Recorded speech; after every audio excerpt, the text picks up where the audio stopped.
Hello, everyone. Welcome back to Britton's Hangout Hour, episode 70. I am here today with Matt from Bask in the Store. How you doing today, sir? I'm very well, Britton. How are you? I'm doing pretty good. Yeah, I woke up to I actually had a conversation earlier with Philip Chase about the Wavy Ah, Dan, so that was fun. But I'm doing pretty good. So had a bit of yeah, a mix up with the time zones, but aside from that, we managed to I managed to get it. So yeah, now we're here. good, good. So you finished Where Have You Done now, have you? There's one I've not read yet. I've not got to that yet. Yeah, I thought it was really good. Philip and I had an interesting conversation about it. Good. Yeah, I look forward to that then. Yes, I'm going to be putting it up this upcoming Wednesday as we're speaking. Um, Wonderful. so you run a YouTube channel. You're part of the class of 23, I guess Yeah, is what that's they're true. called. I was watching a couple of your videos. Why'd you start your YouTube channel for anyone who might be curious? That is a great question. Where did I start?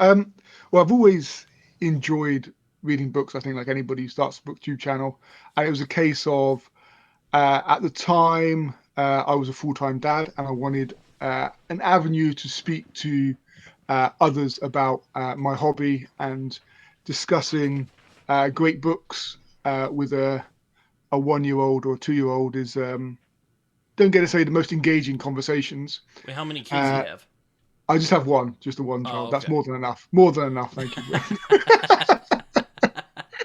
So yes, that's why I started. I started about just under a year ago. So that's why I started. And since then, it's sort of it's just been great sort of meeting community. And what I've enjoyed most is just being able to discuss books, like buddy reading books with other people, and just having those discussions goes back and forth. And the sheer number of book recommendations uh, is insane and I know it's uns- staggering. yeah, unsurmountable. I've got a nice, like most of us, I imagine, I've got a nice bookshelf full of books that I haven't got to yet, and it keeps growing faster than I can actually read them. So yeah, and then I suppose it sort of led me sort of realizing my sort of passion for books has sort of led me actually now I now work for a publisher in the UK. So it sort of That led me. I worked didn't out work for well. anything with books. So yeah, so it worked out really well. So it's been sort of a bit of a journey in that sense, but it's been fun to sort of. It was really just to talk about books and just to share passion for reading, and it sort of blossomed from there. Yeah, no, I hear what you're saying. I talked with Carlos and Yolanda from StoryTube, Yeah. and Yolanda's working at a bookstore now. So I'm like, Yes. I Yeah. tried doing that, but I never got anything. I never got any callbacks or anything like that. So not yet. Maybe someday. Yeah. You'll get there. You'll get there. I have thought about starting my own bookstore because like sometimes the books are in the wrong place and I just get really irritated. You one of those people that go around and just sort of move stuff around and correct it while you're in the store, do I try not to because I'm like, oh god. you? But sometimes I'll move books around. I try to be Yeah. conspicuous about it I or love inconspicuous. My bad. inconspicuous. Yeah. Uh, I love the book. I love bookshops. I love going into bookshops, but I don't know whether I could work in one. I think the broad. I read fairly broadly, but the broad range of knowledge you need to have of books and be able to like discuss with customers and recommendations, etc., is is challenging in those really good bookshops.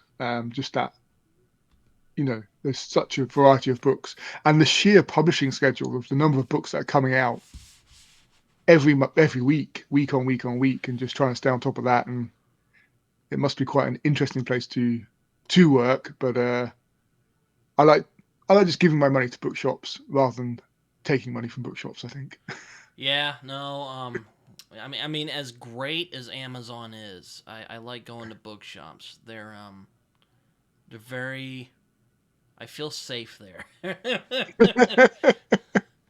was Yeah, like, yes, yeah, take they me are in very your much a warm comfort. embrace. Yeah, they are very much a comfort. I always get like a little bit of a mixed feeling in a bookshop. Like there's such a comfort. I love just sitting in a bookshop and just picking up books and just exploring and trying to find something, maybe I haven't heard of, not seen before. There's also the part of me that goes, oh man, I'm never going to read all these books. There's no hope. I'm never going to.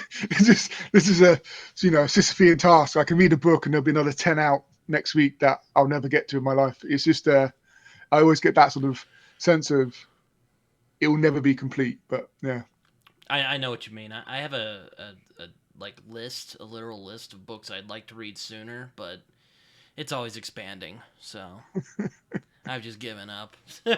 yeah, yeah. You get to what you get to when you get to it. It'll be fine. Yeah, I'm hoping to start Jonathan Strange, Mr. Norrell soon, as well as Wistful Ascending by my friend Joe Byrne. I just haven't Yeah. had the opportunity yet because my aunt's been staying with me because my parents went on Okay. vacation. So, but aside from that, I read rather widely as well, and that's kind of what I Yeah. liked about your channel is that you read widely. I was watching your classics video. Um, Yeah. I'll admit I haven't tried Middlemarch either. I don't know. No, I haven't got to that yet. That is possibly this month, next month. But yeah, no, it's just like I've always read probably fantasy sci-fi is what I read more of than other genres, but I've always read a range of genres. But it's a case of like classics. I think some of them, like the size of them, the density of the language used in them, it just has always been a little daunting. And I can't remember who I was, watching uh, on BookTube, but they were basically saying, all you got to think about is they're just stories. They're just stories that have stood the test of time. Um, you don't have to read something like you read any book. You don't have to read it to get more out of it just because it is viewed as a classic. Uh, generally they are just great stories. And I read. So I started reading more classics last year. I read the one I read at the beginning of this year, which I thought I enjoyed, was Count of Monte Cristo. Oh yeah, I Um, read that in middle school yeah, for which was a classes great, on, or not middle school, high school. My bad. say. So yeah, which was a great, really fun, really fun read. Again, a chunk of a book, but You read the it's a page Gentleman turner. Bastard books? I haven't, like, no. I was about to say that reminded me a lot of Count of Monte Cristo. So Okay, yeah. Again, that's on that shelf over there. yeah, I have like a shelf right here, over there. Yeah, I got a pile over there. It's bad. It's really yeah. bad. It is the hoarding. The hoarding is terrible. I Yeah. know. There was this one like little skit I watched where like there was like one book and then like he was like reading and he looked back and there was like a dozen of them and it just kept growing. Yeah, bad. Yeah. Yeah, it is terrible. So, but yeah, no, but I have enjoyed like the classics I've read. I really enjoyed. Like, the one that surprised me most is probably Pride and Prejudice that I read Oh wow, last year. a lot of people really That one, enjoy that. yeah, it's just I think what it's you know I say I read broadly. Romance is not a genre I've read much at all, and I think that's why I sort of was, especially Pride and Prejudice. It's probably surprised me most because yeah, there is, it is a romance story, but the humor in it was excellent. Like the humor and the witticisms that she's written into her works, and just the social commentary was just so brilliant. And it just, I was actually just laughing out loud in places while reading that book, and I was like, this is not what I expected Mm. from this book. And I think it was just like probably my biggest surprise from last year reading. I was like, wow, this is so. I've got more Jane Austen on the list for this year, Yeah, I mean, definitely. I know the story of Pride and Prejudice. I Yeah, never have read it though. Like I've never actually no, sat down and read it. Maybe yeah, and I someday. think knowing the story just made it a comfortable read. Like I wasn't, because I think not to explain, not everybody, but the vast majority of people know the story or at least know the basics because there's been so many adaptations of that I story. It's insane. So I think everyone it's pretty much knows the story, and they are the archetypes. oh man, it's Mr. like Darcy is an archetypal character now. oh man, it's like what's another clay? It's like Dracula or Yeah, Frankenstein or something. They've just been adapted a bunch of times. yeah, Though with Frankenstein, it's funny reading the Frankenstein novel because it's a lot different from the movies. Yeah, that is hugely different. Yeah, that's another one I read recently. Yeah, that is it is What?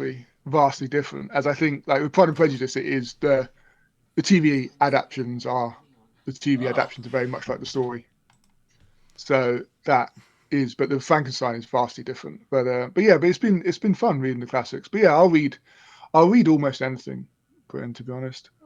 yeah. No, I'm with you. I'm the same way. Though there are some books like Infinite Jest or like Gravity's Yeah, Rainbow where I'm like, I don't know. Like someday maybe, but yeah, yeah. Not top priorities, no. exactly. Yeah, I'll look forward to the Gravity's Rainbow episode. Your channel. Oh my god. There's a buddy read for us, bro. Yeah, yeah. We buddy read Gravity's Rainbow. I'm like, what?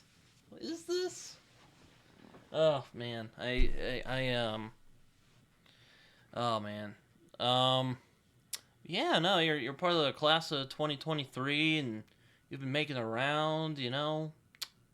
Though you haven't posted in 2 weeks as of the recording of this Yeah, episode. it has become a little bit erratic the last couple of months, and that's simply life. Unfortunately, life So gets in the way. So, like, what do you do for your job? Like, what do you do at the publisher?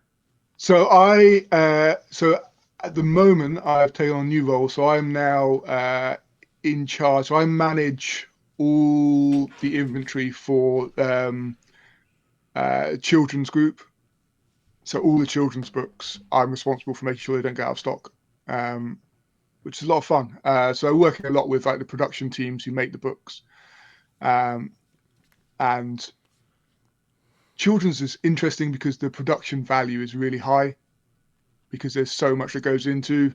Unlike most of the books that we read, most of the books on my shelf, which is black and white, simple printing with a nice cover. Um, Children's books can be anything and everything. Normally full color.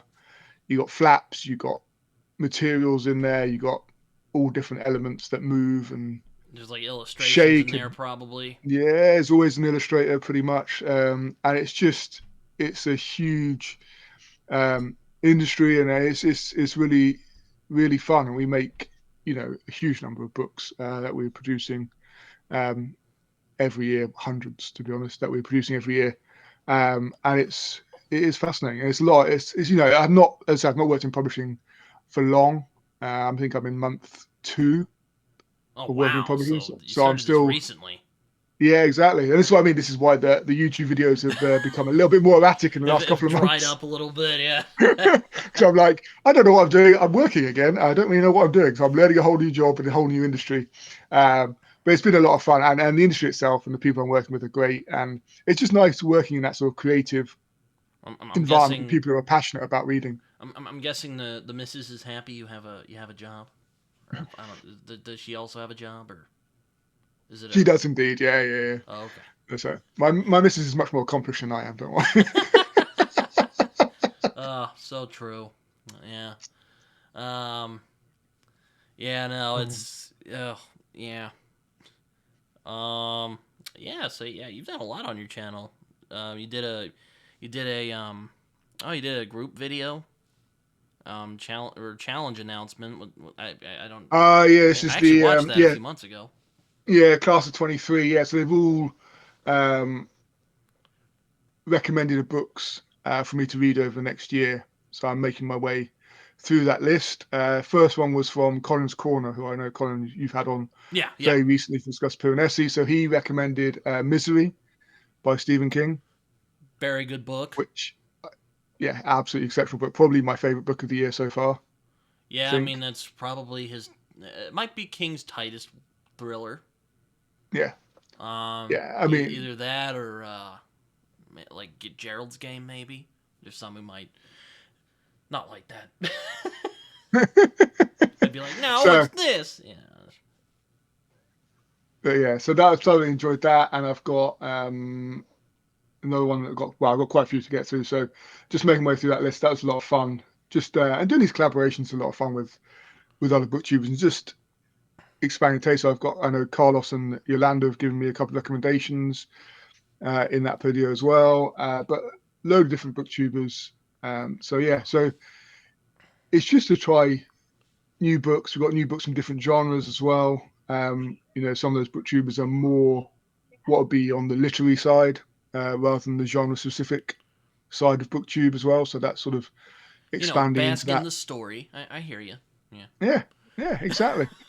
Exactly. And I think there's even, and like also like be a basket story, but also like, I'll read a fair bit of non-fiction within that as well, whether the story is true or false, Yeah, truth or fiction. I read some non. I read Killers of the Flower Moon last year, which I really enjoyed. Okay.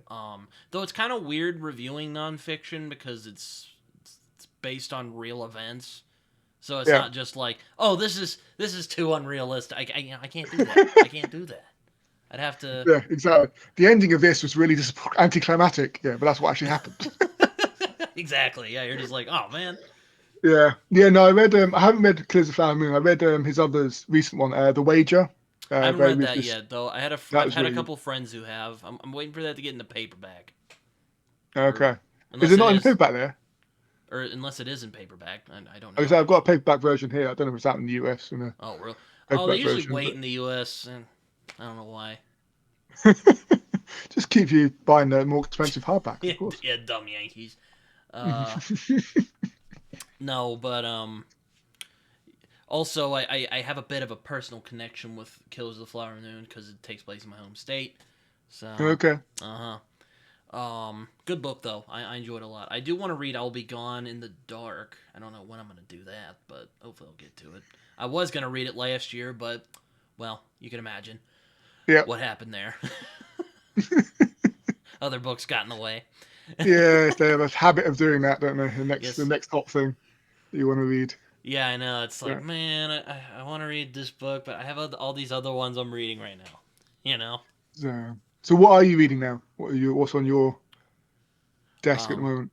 well, like I said, I have Jonathan Strange and Mr. Norrell Yeah. by Susanna Clark, which is her big chunky book that Yeah, she because you does her. read Piranesi with Colin, didn't you, recently? I did, or well, I did read it, and then I did a video with Colin. That was actually our Okay. second take because the audio was weird on our first take. It was super echoey for um, reasons, and then I'm like, oh crap, we got to record it again. So we did, and it came out a lot. And to be honest, I wasn't really thrilled with that first one because I felt kind of out of it that day, and I felt the second one. I was more like, yes, like I'm in. I was more like my mind was on it. Yeah. Yeah. Um, Yeah. Because that and was one of my favorites from last year, Piranesi. I really enjoyed that one. It was and different. Wistful Ascending, of course, from my Hmm. friend. It's JCM Byrne, but his name's Yep. Joe. True. So, good dude. I'm really hoping I enjoy it. It's gonna be kind of weird because I'm used to superhero comics and not Okay. superhero novels, but I'm looking forward to it. I'm also speaking of comics. I'm hoping to try Headlopper soon, which is kind of Okay. sword and sorcery, I guess, from the looks of it. Looks like my type of read. What are you reading at Yeah. the moment, or has work just been sucking up your time? No, no. So I'm still reading. It's just the recording and the getting the videos done is the difficult bit. The reading is still happening. So what am I reading? So I've literally yesterday I finished The Dragon Reborn. So the third book of the Wheel of Time. Oh, I'm like, I have no idea what that is. Oh, that's Wheel of Yeah, Time. I do know what that yeah, is. you do know what that is. Yeah, yeah. So I'm reading that with Sam Harrison. So we're doing a video on that shortly. So that's been fun. It's a series I've not read before. I'm reading. I've just started the Cicero trilogy by Robert Harris. Oh, isn't that So I'm on the first book of that. Roman? Yeah, ancient Rome. Yeah, Roman Republic. So that's been good. And there's something else I'm reading which I can't actually remember off the top of my head because I only started it this morning. I can't remember what it's called. But yeah, that's the ones I've got to go at the moment. So Yeah, my issue is I just need to start them. When I'll do that, don't know just yet. Maybe after this conversation, I'll at least yeah, get to Wistful Ascending. But yeah, I've just been busy this last. And plus, I've had visiting relatives, like I mentioned, so yeah. I don't Well, want to I leave know them out, family. Goodness me, family are so annoying. Yeah, I know, right? And they're just, oh man, they're just. And I've done one of those collaborative videos. It was favorite books of last year. I'm thinking about Yeah. doing another one, but the problem is I don't know when I want to do that. Like I don't know Okay. what month that would be. It's driving me crazy a little bit. But I have a bunch of other videos I want to do, so it's fine. I can wait. Yeah. Yeah. I think like what I found like so when I started the channel, I don't know if you were saying, but I was like, will I be able to come up with enough ideas and content Oh, it opens up a whole new to keep it world. going? But like I've got like the idea. I've got so many ideas. I just haven't got time Yeah, I know. to film them, film them, edit them, get them out. And just like keep. It's like this list keeps growing, getting bigger of what I want to do and film, and just trying to get it out is more of the challenge than um, anything else. So, and yeah, it's just there's so many videos to do, so many books to talk about, so many ideas to discuss. It's fabulous. Yeah, I mean, oh man, like I do the podcast and then I do Yeah. my regular videos and I'll do conversations if I do like a buddy read or if there's a certain book I want to talk about with people. Like I'm hoping to go on Colin's channel soon to talk about In Cold Blood. I don't know when we're doing that because Colin's been busy recently. Um, it's a struggle. Yeah, that's all I gotta say about that. It's just every day. Well, not every Yeah. day. I do it on Wednesdays and Fridays, so it's not too bad. Well, I Okay. upload Yeah. videos on those days anyway. Yeah. Uh, Yeah. I used to have a schedule. Now it's just as and when they'll yeah, come out. yeah, yeah. It's So been tough because college has been sucking up a lot of my time, but somehow I'm still keeping up with it. yeah, that's great. I know So, it's a miracle. That's all I gotta say. It's a so what are you miracle. studying at college? Are you book related studies or something completely different? Um, well, journalism, so writing. Journalism. Okay. I am trying to go for a creative writing minor, but that's kind of in the works at the moment. Yeah. Um, but yeah, it's been a lot of fun. I work at the school's newspaper, and I've done some like little short films and interviews and stuff, and it's Hmm. been fun. I enjoy doing it. Yeah. Excellent. It awakened a new interest in me in interviewing people. I used to Yeah. be kind of awkward about it, and now I'm like telling a bunch of people, "Hey, come on my show." Come talk to me. Yeah. Yeah, exactly. Yeah, Yeah. I've been trying to get Tori on here, and and then finally she was like, I'm sorry, I'm just doing a lot of stuff." And to be honest, I kind of feel I don't know. I mean, I don't know if this is true or not, but to be honest, I fear I might have driven her crazy with me asking her like, "So when are we gonna do it?" And she's like, "No, just stop." Might just be Just me saying pestering. that. Yeah. But like Ah. I see her go on a bunch of other channels, so I'm like, okay, maybe it's just the timelines aren't wrapping up or something. Yeah. Yeah. So, well, Though she's she's got. take I don't know. She's. though she's taking a break right now from what I've seen. So Yeah. Yeah. Well, she had another book come out last year, was it? yes, End of last yeah, year, beginning of this year. Um. So I imagine she had a lot of work going into that and yeah. I'm hoping to get her publishing that werewolf and book phased because I like yeah. werewolves. So we'll see, we'll see. Yeah. You work Okay. at a publisher. What do you think about this self pub thing that's been going on our side of the internet? Yeah. I mean, I haven't yet ventured hugely into the self pub Fair enough. books. I'm To just starting to dive in. That's a yeah, whole other but can of worms. yeah, exactly. I think realistically, I think it's an exciting avenue Mm, for both writers, obviously, but readers as well, because you know, obviously, I now am part of the publishing industry in whatever small part that is. So you know, but there's a limited number of books that publishers can publish. mm, It's pure economics. And even with the amount of publishing experiences that big commercial publishers have, most writers most authors still don't earn a huge amount from being authors.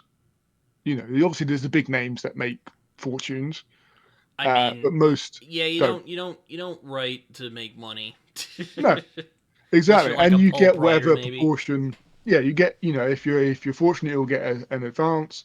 And then if the book sells well, you'll get a proportion of royalties. Going forward. But it's a modest amount for most people. But there's still a limit on the sheer number of titles that a publisher can actually invest their time into. So I worked briefly at Orion Publishing in the UK, and they are a fairly large publishing group, Mm. and they publish like 400 titles a year. And they've got the Glanks list, so like the fantasy list. So Abercrombie, they've got Abercrombie, they've got Sanderson in the UK. So they've got some big names, some very big hitters in Are the we talking about fantasy Orbit? world. Orbit is a different group. Same. So there's like a overarching company which is Hachette, who I now work for. But then Orion Publishing Group is a group within Hachette, and then Orbit is part of Little Brown Group, I think. Might be a different one, who's also part of Hachette. So it's a very weird setup, but they're all different groups. But yeah, but they publish like 400 books a year, so they've got a few hundred, maybe 1,000 authors on their books.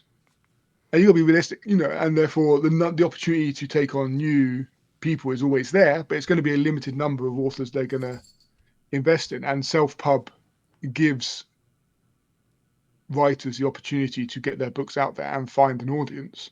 And the audience exists. I mean, we've seen it on YouTube. You were saying you were chatting to Philip Chase Mm. earlier. There's audiences for these books, and there's great writers out there who just either have not been fortunate or successful to get a publisher, or have chosen not to because they can make a living doing it themselves, doing it through the self-pub route. And that's fabulous because it gives us as readers more books, more diversity in books, more stories being told.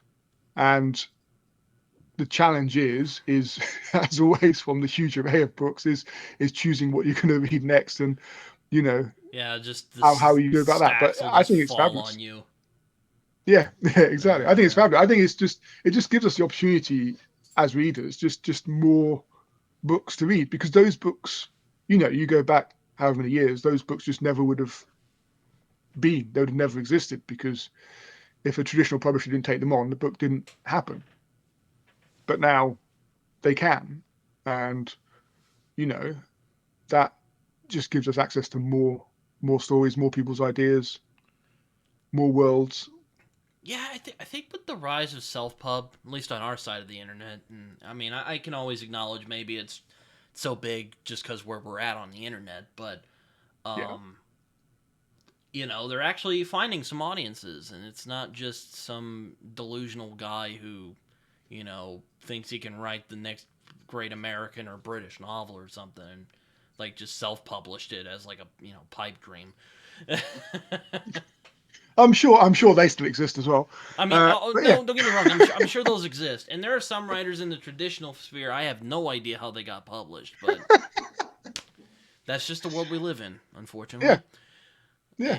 I don't really I try not to judge too hard, but I've been surprised that self pub is taken off again, at least on our side of the internet. I don't know what it's like in the. It's probably a bit small at the grand scheme of things, but um, yeah, it's Yeah, I neat. mean, I have no idea what the kind of numbers are like, but yeah, I mean, it does. It seems, as you say, in our small corner of BookTube, it does seem very popular. There's a lot of people talking about self-pub books. There's quite a few self-pub authors, who have BookTube channels, and that's part of their promotion Oh yeah, within that, which is great. And it's great to get their voices heard. And I think it's just, another avenue, and it's a fabulous opportunity for us to get better stories and more stories. And some of these authors, self-pub authors then decide to then go on and take on, traditional published for later books or future books or rights support, etc., etc.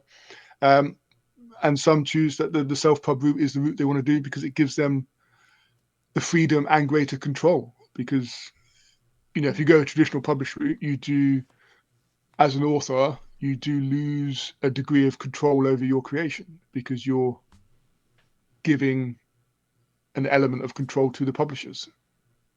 So Yeah, there's I that mean side of it as that's well. always a risk. I mean, I've been kind of debating with myself on a project I did, if I should self pub or try to see if anyone will take it. But just from what I've seen in the trends in publishing, I don't know if they would take what I have. I mean, my God, Orbit. I don't know if they take any books that are under 500 pages. Maybe they do. Well, actually, I do. I know they can. At least 400 pages. I don't know if there's anything shorter than that. Um, They also get a bulk discount on paper. That's what it is. yeah, You got to use probably. it up. I'm like, look, I got a shorter book. You save money. You save the page count. You're fine. I'm not writing Gravity's Rainbow over here. Or Yeah. what other long? I'm not writing War and Peace. Like, come on. So yeah, in fantasy we do love our chunky books, chunky series. Yeah, That's right. So, I know it's always nice, therefore, to get that breath of fresh air where you get that short, sharp fix. It's like 200 pages yeah. That's what's and nice about tells a like great story. Piranesi. It's pretty Yeah, short. as a prime example. Yeah, yeah. But she did write the however many hundreds of pages it is, 7,000, 8,000 pages. I don't know how many. It's huge. I've not read it. It's too big. 1006 is what I Yeah, see there you so go. far. Yeah. So, So just break the 1,000. That's beautiful. oh my God. Yeah, I've So Jerusalem by Alan Moore. It's been staring at me for like 2 or 3 years now. I just haven't been able to muster the courage to pick it up. I asked a friend of mine. I'm like, "Hey, you want to read Jerusalem with me? Because we both own Jerusalem." And he's like, "I don't know." And I'm like, I might read Gorman Guests too as well." And he's like, "I'll read that with you." I'm like, "Son of a bitch." so dear. Yeah, it's just size of books is insane. But then I was reading what did I read recently that's short?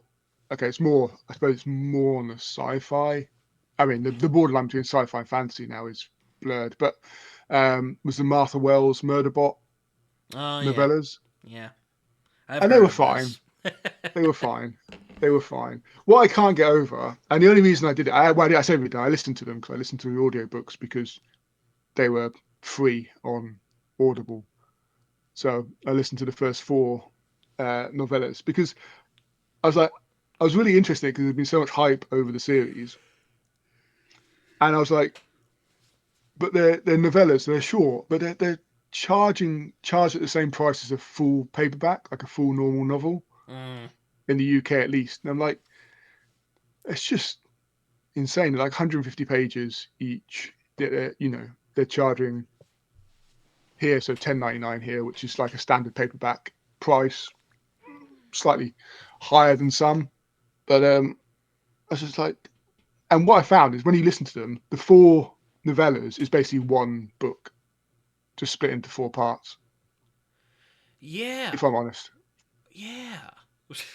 Yeah, I've heard a but lot about Murderbot. I know some people who really love it. I know there's people I respect who really don't like it. My friend Jason, in particular, described it as the most joyless reading experience he's ever had. So I'm like, oh, I gotta read this to see what he was talking about. But yeah, I mean, I guess that's a good thing. It's only like 100 something pages, so like it won't be that much of a waste of time, even if I don't like it. no, you'll spin through it, and it's like it was fine for me. It was fine. I'm like, it wasn't sucking all the joy out of me. It wasn't on that level, and it certainly wasn't like the hype is a bit. For me, it was the hype was overblown. Like it's fine. It's relatively entertaining. Um, and it's like it's all about the character at the center of it rather than. and the story and the plots of the stories are okay.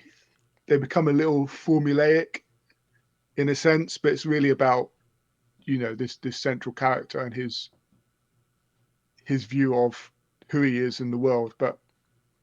And it's fine. It was reasonably entertaining. It passed a few hours, but I'm not going to be excitedly talking about it anytime soon. It is what it is. Well, it's good that it didn't suck the joy from you.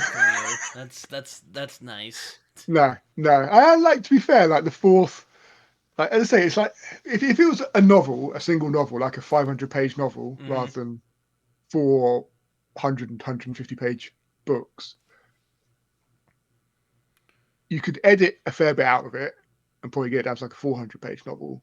And I think that would work much better for me. Like, it would then be a complete story. Like, and the ending was pretty good of the whole arc. Then of the story was pretty. The ending was pretty good. The fourth book was the strongest of the four.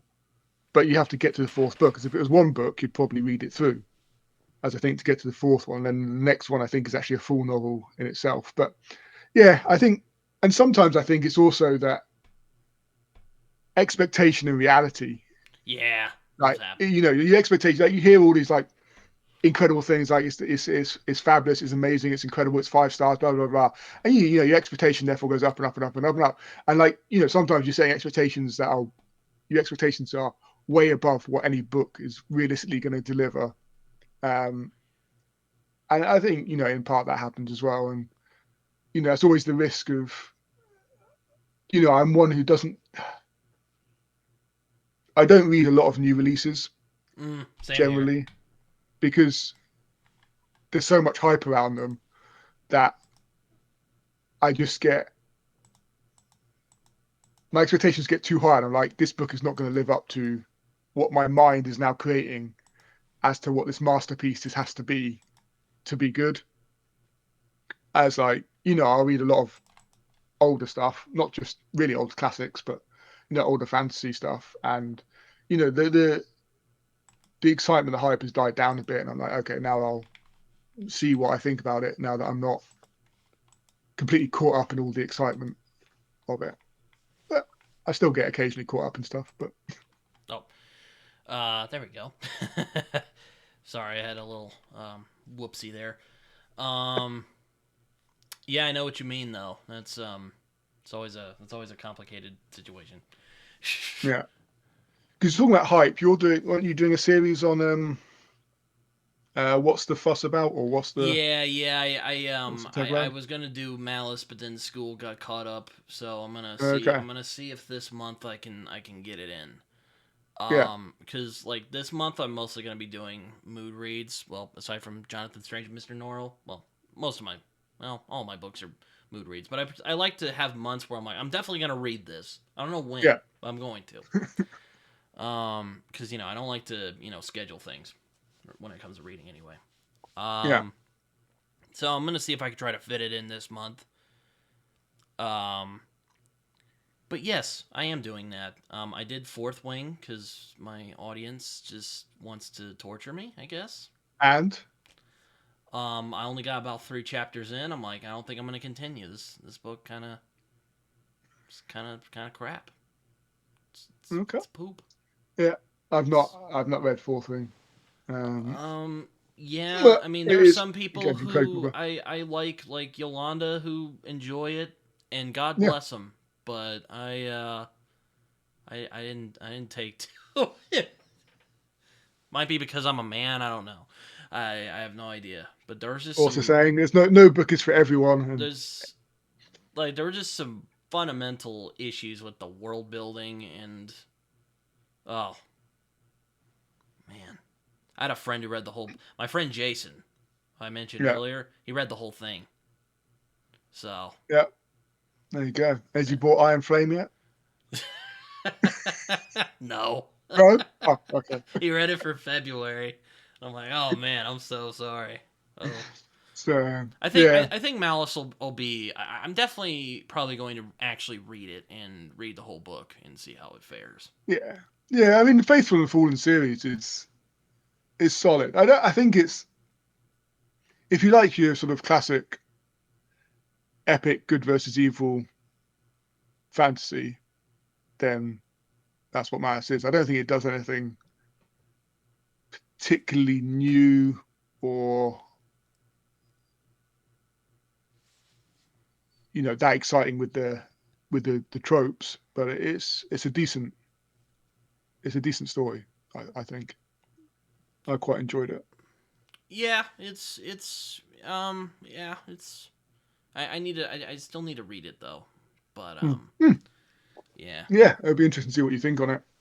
Yeah, So maybe I'll like it, maybe I won't. I think I might like it, but we'll see.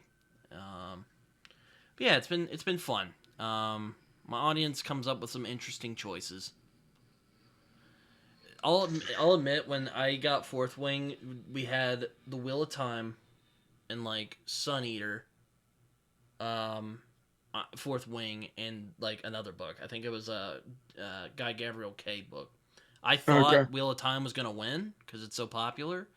Fourth Wing, Fourth Wing won. yeah, Might be because of the recency. I don't know. Either that or my audience just wants to torture me. I don't know. quite possibly. I mean, yeah, I mean, Fourth Wing has been a phenomenon. Like just the sheer volume and publicity and people talking about it. It's been insane. It's just absolutely madness. I know. But It's crazy how that works. I don't get it, but no one does. No one understands how it works. Like, Fourth Wing and like so like for Iron Flame, the second one. I mean, the sales on that were just insane, and like no one, like it's one of the things that's interesting. Like working in publishing now is no one really knows how like TikTok works and how it actually what's going to suddenly take off I in don't that sphere. Because that's what happened with Fourth Wing. It just took off in that sphere and it just went absolutely mad, and Iron Flame therefore followed suit. But they're always looking.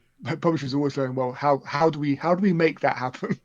Because we have absolutely no idea. We'll try these things to make it happen, but realistically, it's still sort of a fairly organic process that people don't really understand what will take Yeah, off and what won't. it's kind of frustrating seeing the trends of traditional publishing for sure. I mean, I read only 3 chapters of Fourth Wing before I had it, and yeah, I don't regret stepping away from that book. Fair enough. I mean, it's yeah. I mean, literally, there was a part where she's on this, where the main character is on this like rail or whatever. It's like a narrow pathway, and if you fall, you're dead. If you don't, you're a dragon rider. Um, and her sister's all like, "Hey, there's this guy, who is the soldier, who is the son of a soldier who rebelled against our nation." Which that's also another idea, which just makes no sense at all. Why are you letting the children of traitors be with what are basically magical WMDs? What is the logic? I have no idea. Um, then she sees this guy, starts thirsting over him. Guess what? That's the guy her sister said don't mess with. So I just had to laugh at the pure absurdity of the situation. It was great. It was just, and also again they let the children of traders again with the dragons, and dragons are like WMDs. It's like, why not? It's like if America decided to try and ingratiate, like, oh god, like the sons of people who are Taliban and give them control of like nukes. It's stupid. It's stupid. I'm baffled. That book baffled me. I only Fair read three enough. chapters. Well, fair enough. Fair enough. So Malice is next on your list for that time I am looking episode. forward to that. I Hmm. need to find the time where I can sit down and do it. So, which Yeah, hopefully will be soon. Um, you know how it is. You mentioned it. Life, life has its way with us all. yeah, absolutely, absolutely. I'm not. So, I'm also like skeptical of popular things. I remember I read Saga, and I was kind of like, oh mhm. man, hope I don't get let down. Luckily, I wasn't. I love Saga. It's a great comic. Yeah, I've read Volume One. I enjoyed it. I Though I'm enjoyed that kind of one. shocked it got banned. I saw your So video. It's yeah, it's been challenged. It's one of the most challenged. I don't think it's been actually banned yet, but it's one of the most challenged I mean, I can see why some people books might have last year. issues with the sexual content and the violence and all Yeah, that stuff. yeah, but the anti-family. That makes no sense. That whole series is about a family. Yeah, I was just like, I was like, when I read it, so I knew it's like on this list, of like the most challenged books in the US, and I was like, I've not really read any graphic novels. So it was like the first one. I was like, well, I'll give it a go. I've heard like lots of good things. I sort of read it, and I went, but so what are the reasons? Like, would it be banned? I was like, right, it's going to be about sex and violence, and probably is language one of them, possibly language, but sex and violence is going to be what the challenge is going to be. And I went through the list of what the challenges were. I was like, yeah, sex and violence, fine. Everyone, the puritanical groups, very anti-sex and very anti-violence, uh, unless it's for procreation, obviously. Let's not get into a religious discussion. The and there was like, and it said anti-family, and I was like, I don't understand if they read the same book that I read because it is It's the whole literally thing about being a so family. pro family. It's like, you know, I was like, I was just like, this is father and mother like literally fighting for survival to keep their family together against people trying to tear them It's like apart. if someone called Mein Kampf like a Jewish, like pro-Jewish. Like that makes no sense at all. The only thing I think is people just haven't read it. It was well, to me, it's one of two things. It's either people haven't read it or it's the uh, I think I said in the video is it's either people haven't read it and they've jumped on a bandwagon, which happens, Mm-hmm. or it's the anti-family view is, and it's maybe the more cynical me coming out here is the fact that it's a, and we're talking about alien species here, but a mixed race relationship being seen as anti-family. But again, it's like if you read the book, it is, and It is everyone. It's not probably just the that core most family. pro-family thing I have ever Yeah, read in my life. and I was reading it. I was like, it's not just. I was thinking about this. It's not just the core group that's pro-family, but even like the leader of the baddies in inverted commas is literally him and his wife or partner are trying to start a family as well. And like, there's another character who's desperately searching for connection because he doesn't really have it. Mm-hmm. And it's like, I'm like, everyone is searching and trying to create a family or protect the family they've got. Like this is, I've never, there's not many books I've read that are more pro family. I was like, wow, yeah, some of the reasons given for book banning is insane. But that's part of the reason why, I'm trying to read more books that have been challenged, especially recently, Yeah, I just to was. try and understand why. Yeah, I was gonna ask you because I saw you started a series about banned books. Like why'd you Mm. decide to cover banned books on your channel? So this was so there's a channel called Reading This Life, who's run by a lady called MJ, and she sort of started this challenge of trying to read more banned and challenged books and just sort of raise the profile of these books and just discuss them and see why they're being banned. And what was interesting is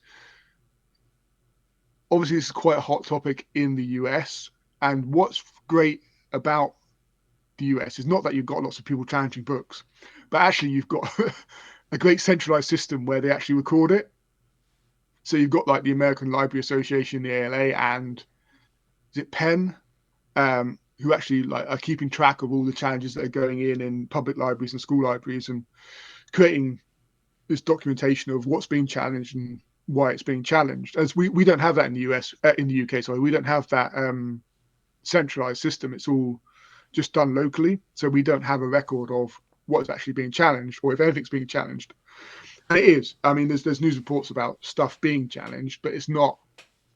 we don't have the same level of focus or identification of any sort of um, groups doing the challenging, which we see it seems to be present in the US. And it was just like, well, okay, so it just then went down a bit of a rabbit hole of, well, what books are banned, what books are challenged, why are they challenged, and then, well, why not read them and make my own opinion, and a lot of these books are books that have been on my list to read anyway. Um, some of them Still haven't, can't but some believe of them are new to Saga's me. got called anti-family. Yeah, Ugh. exactly. So yeah, I've read Saga. So stupid. Well, so recently I read Beloved by Toni Morrison. I mean, I've Uh, been wanting to read that for a long. I read Kindred earlier this year with my friend Darko. okay, That was a Octavia Butler. that was a really good book. Yeah, I haven't read any Butler. I've got Dawn, which one of a trilogy that she wrote. Is it the Um, Lilith Brood one? yeah, I think so. Yeah, I've not read that yet. I've got that over there somewhere, which I want to read. So I definitely want to read some more, some Butler. I've not read any Butler. Was Beloved good though? Beloved is excellent. Beloved is it's it's brutal. Like it's a Well, harrowing story. well, And it's also like, it's about slavery, so I imagine it's not a yeah, fun read. no, it's not a light read. It's not a light read by any stretch of imagination. But it's also um, based on a true story of a lady whose name escapes me. It's not going to come to me. Elizabeth Garnett, maybe something like that. So it's based on a true story as well, which makes it even more um, horrific. And it is just, but it's a sort of an unflinching view of the trauma of slavery to the individuals involved, their families, and the community as a whole. And it's it took me a little bit of a while to get into Toni Morrison's writing style.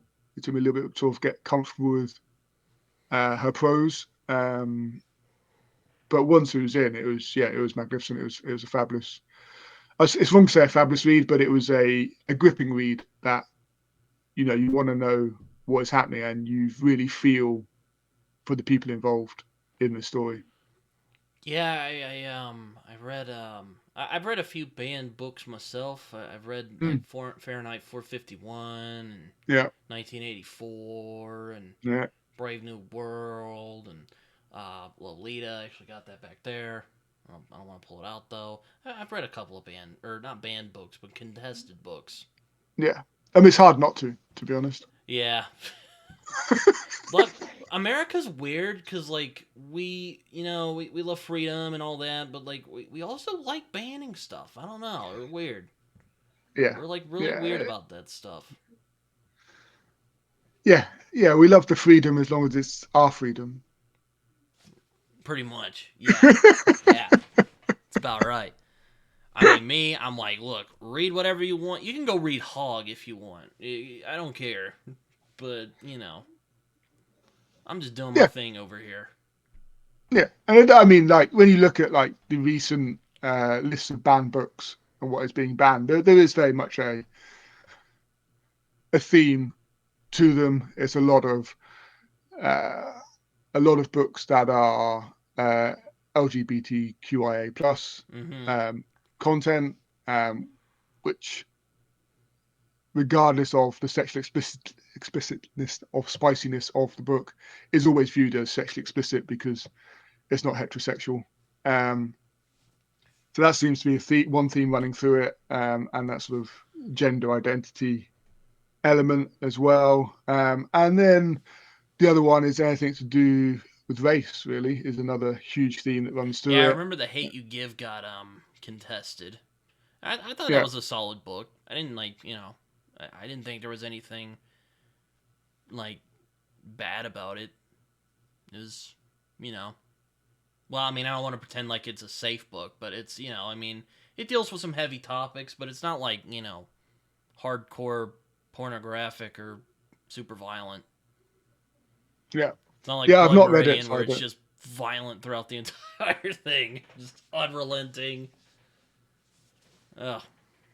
Yeah, and I think like one of the things, and as I said at the beginning, I've got a young child. I mean, he's only 2, so he's not reading at the moment, so it's not a concern in the future.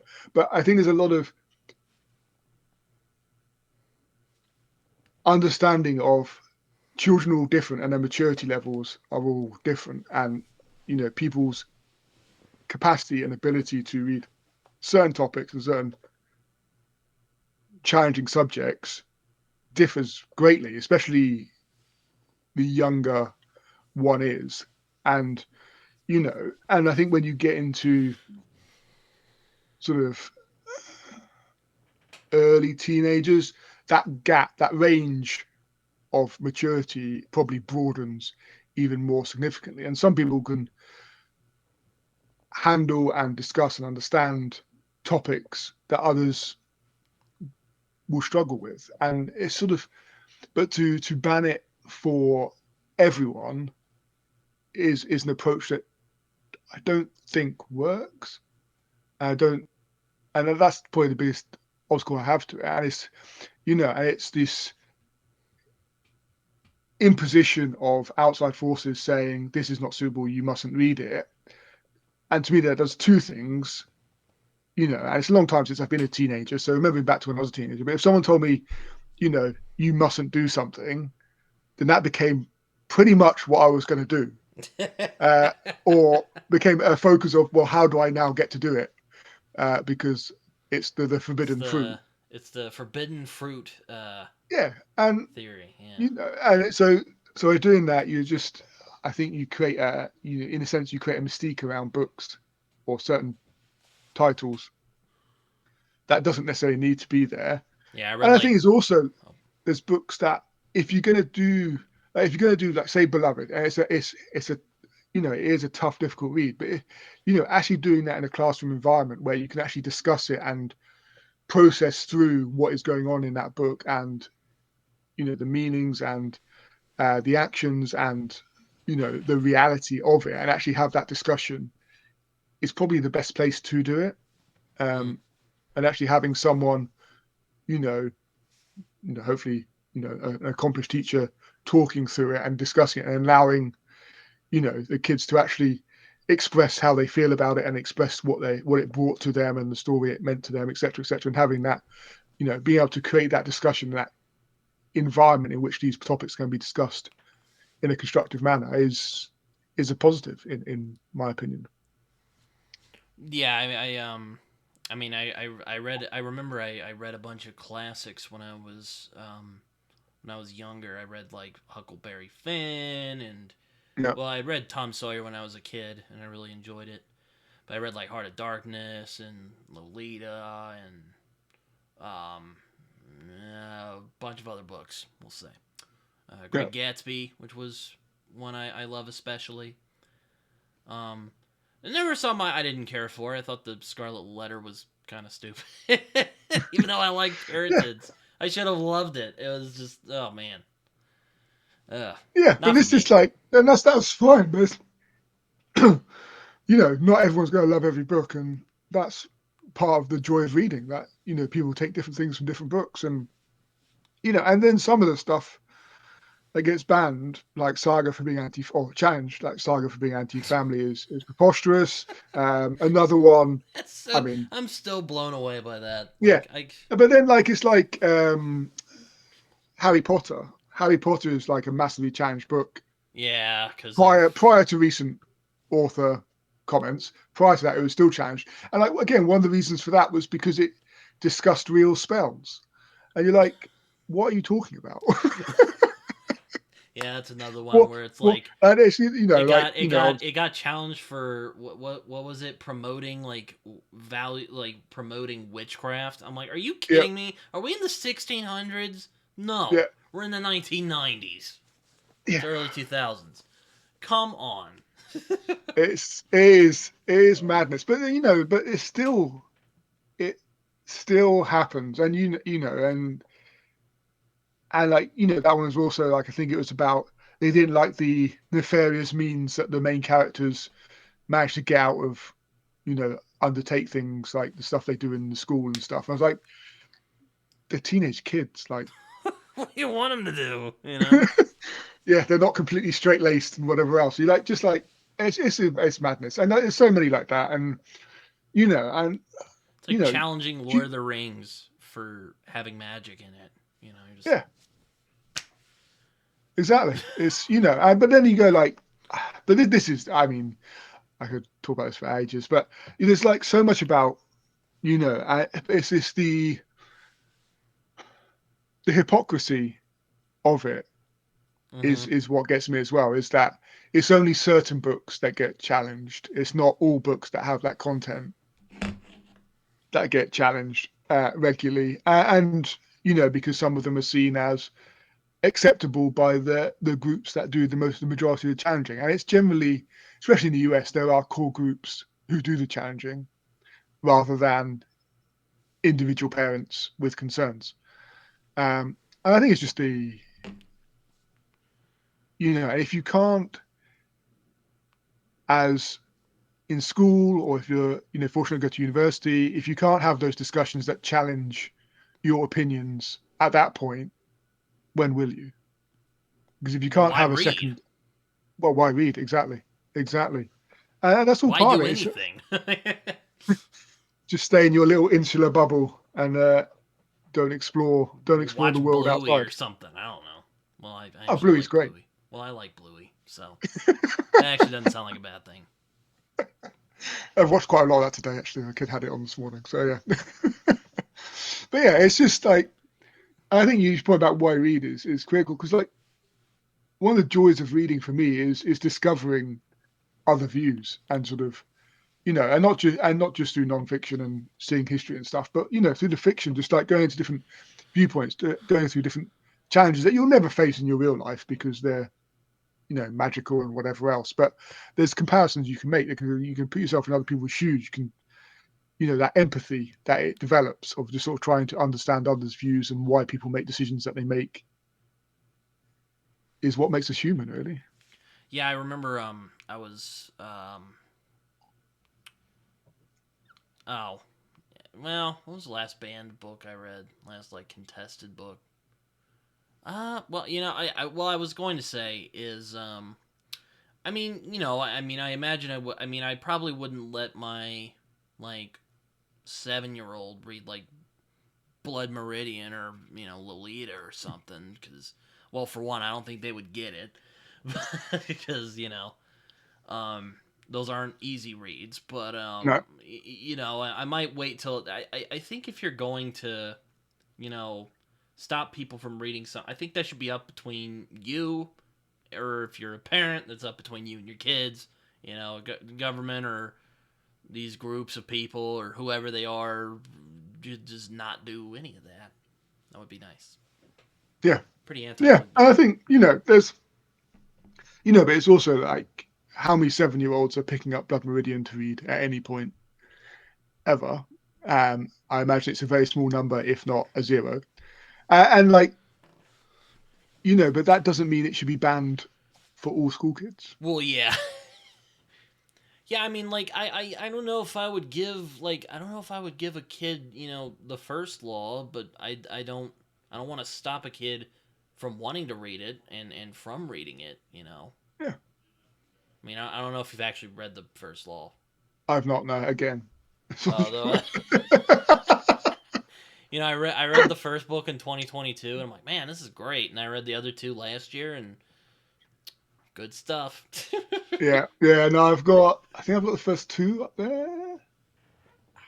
Yeah, I'm pretty sure the first two up there from what I can see, yeah. So yeah, that's another one I need to get to at some point. I have no idea when. I also So saw you got you read I think Jimmy actually read this recently. It was Martin McEane. It's called In Ascension. It's a book.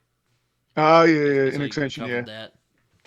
Yeah, that was the one that was listed for the Booker Prize Mm.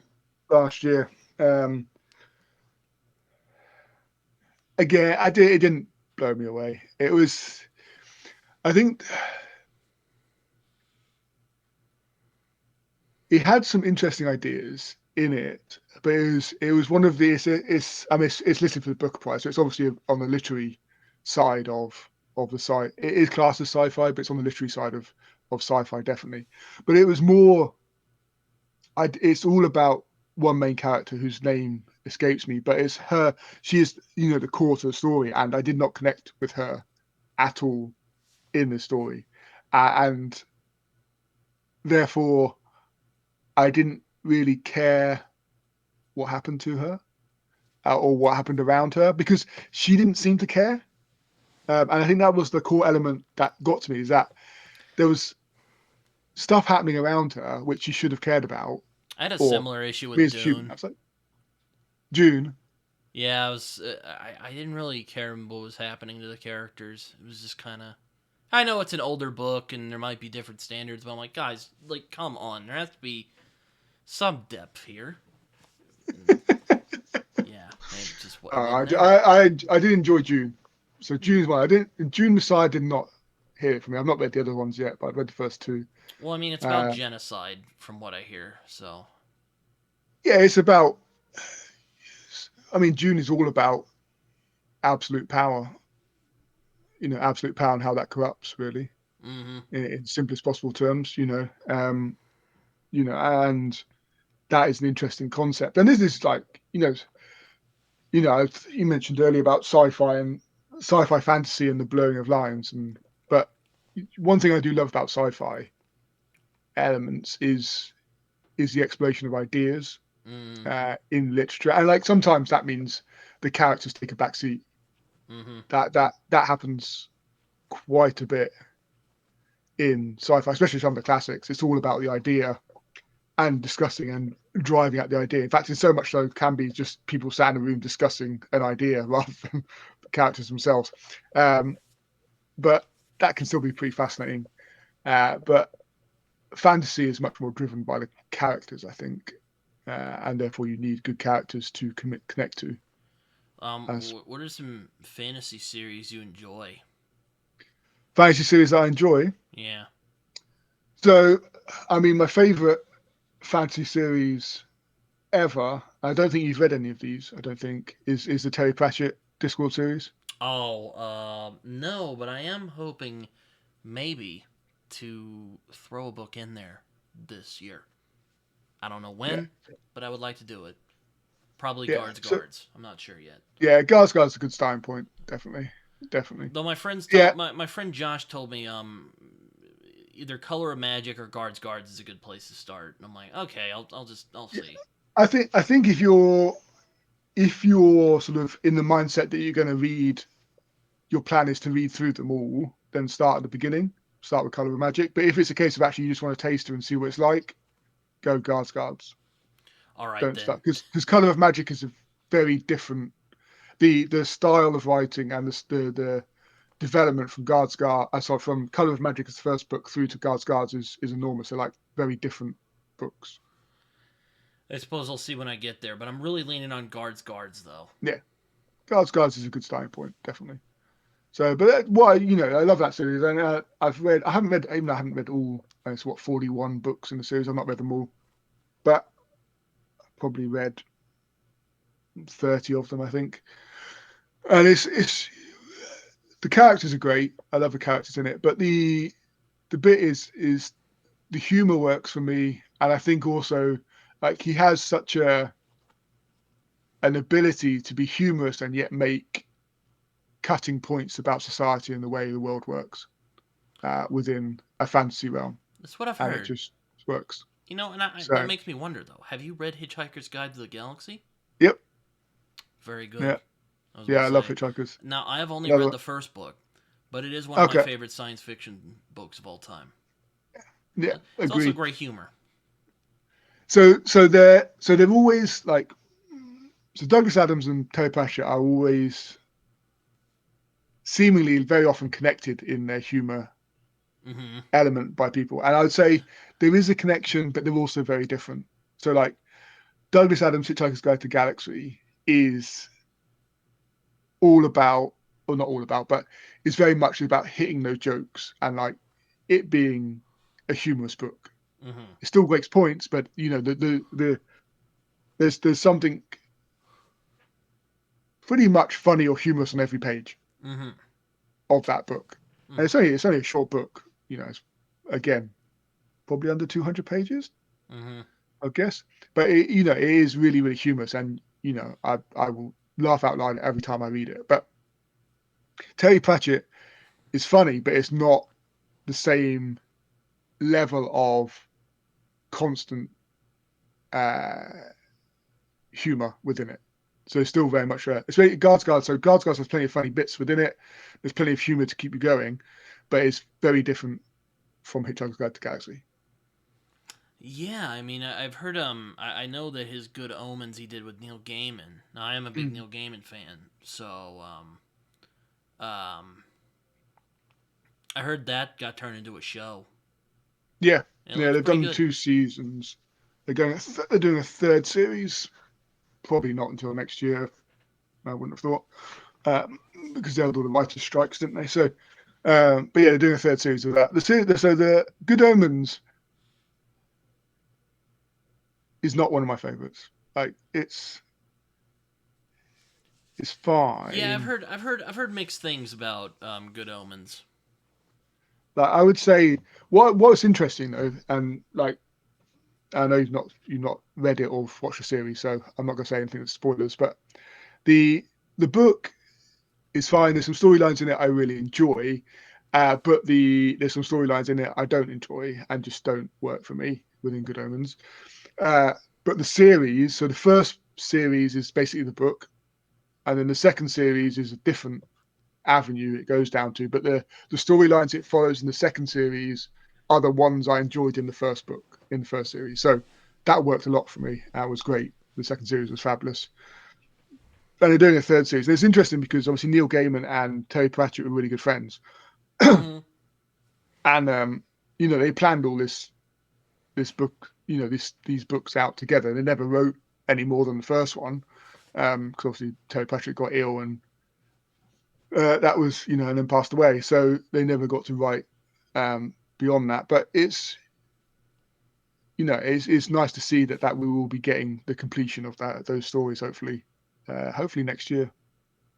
I don't know when it will come out when they've recorded it and filmed it, but I suppose they've got to write it as well. So yeah, but the second series of that TV series was superb. It was one of my favorite series from last year. Actually, it was brilliant. Yeah, I also saw you covered the Three Body Problem. I have to watch the Mm, show adaptation for my work, which you I'm have watched it? no, I haven't watched it yet. I might Okay. do so after this conversation. I'm not sure yet. Have you read the books? No. No, Okay. I've heard they're So controversial for whatever reason. yeah, so I don't think the I might be wrong. I don't think the books are controversial. I think the authors made some comments that are controversial. Um, so that's probably more along the lines of it. The books are like again going back to the sci-fi about being about the ideas rather than the characters. This is very much the Three Body Problem series is very much about the ideas rather Yeah, than that's what the I've heard. characters. Yeah, and like the characters are there to progress the ideas rather than for their own sake. And like the TV series, I've only watched the first 2 episodes so far, and some parts work, some parts I'm still getting my head round because they've moved location.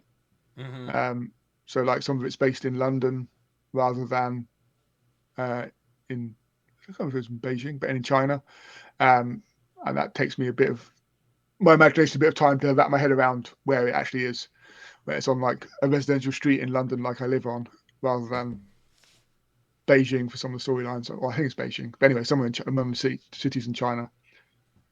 But this doesn't feel quite the same as what I imagined it. But I enjoy the ideas that he explores in the book, and the scope that he tries to write in that book is excellent.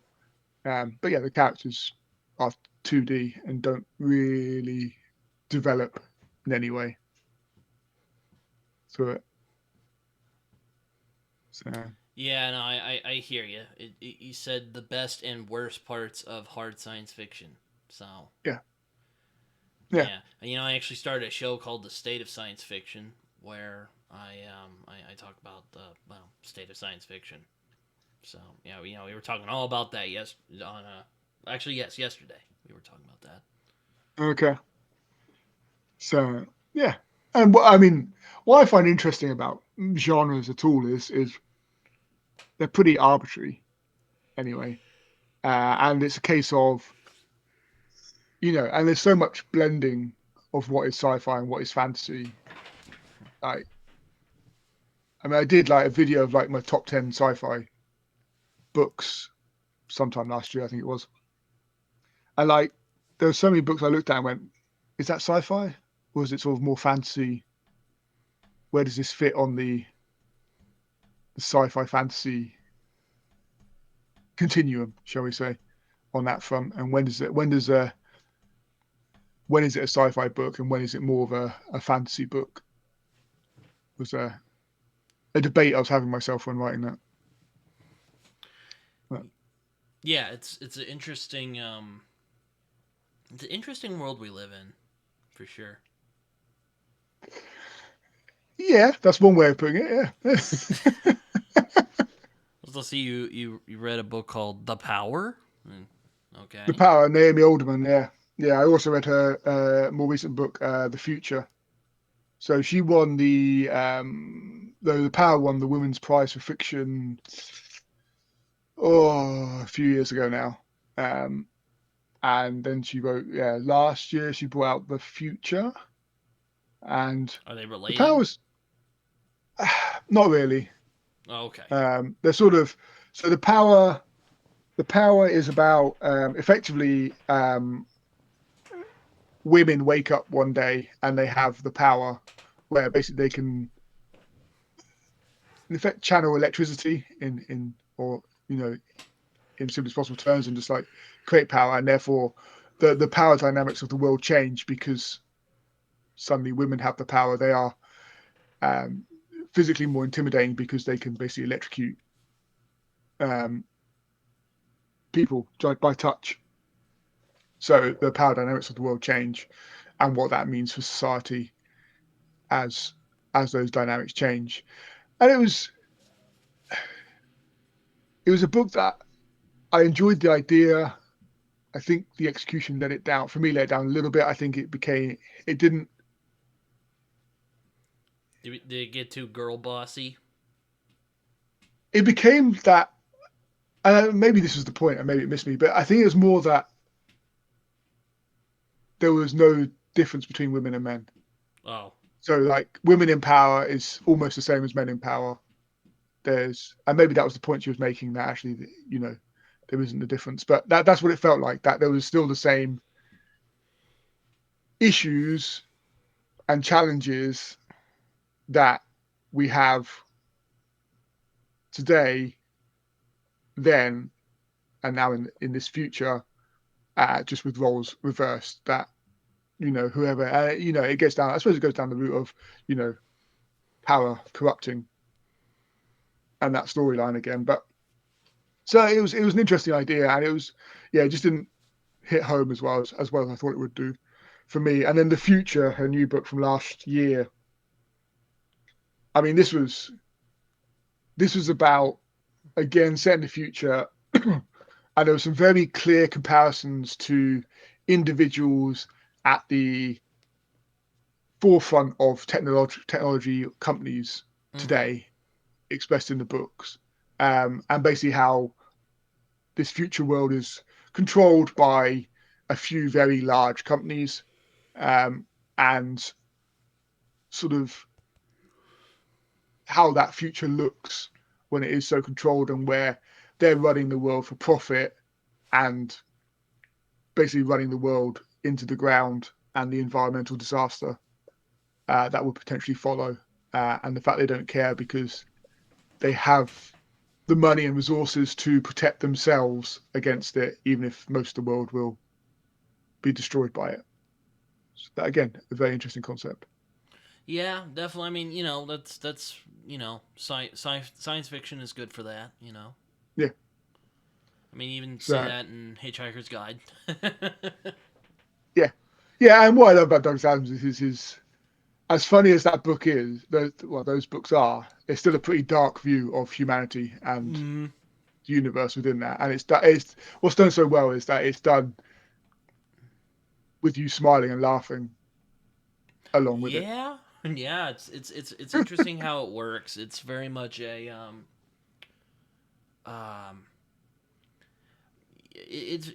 I don't want to say it's nihilistic, but it's not Yeah, afraid to show how absurd we can be and how absurd life yeah, can be. I mean, don't forget to bring the fish after all.